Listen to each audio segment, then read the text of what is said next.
तेव्हाही सगळे खासदारच होते. आत्ताही हे 9च्या 9 खासदार हजर आहेत इथे. 9 आता संजय दिना आता येतील 2 मिनिटांमध्ये.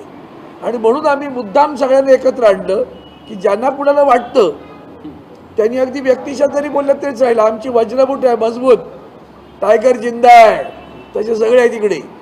रोज पुढे सोडत असतात. मग काय म्हणतात टप्प्याटप्प्याने त्यांच्यातलीच माणसं तिकडे जाणार होती माहिती आहे का. माननीय संजय राऊत साहेबांनी मध्यंतरी सांगितलं होतं एक त्यांच्यातलाच माणूस काही आमदारांना घेऊन जातोय अशी बातमी होती. पुढं काय झालं. मग त्या बातमीत वळवायचं असेल का आमच्यावर यायचं. शिवसेना त्यांचे खासदार चालले. पुन्हा आमच्या खासदारांबद्दल त्यांच्या निष्ठेबद्दल जनमानसामध्ये मनकलुषित करण्याचा जो प्रकार आहे त्याचा मी निषेध करतो. एका निष्ठेनं ही माणसं राहिलेली आहेत. इतक्या सगळ्या प्रसंगात आदरणीय शिवसेनेचे पक्षप्रमुख उद्धवजी बाळासाहेब ठाकरेंच्या सोबत राहिलेले सगळे खासदार आहेत. आणि तिथं काही चढ उतार होऊ द्या, आम्ही सारे शिवसेना उद्धव बाळासाहेब ठाकरे या पक्षासोबत आहोत. त्यामुळे ज्या कोणी बातम्या सोडतायत त्यांना हे समोर आता हे चित्र दिसतंय.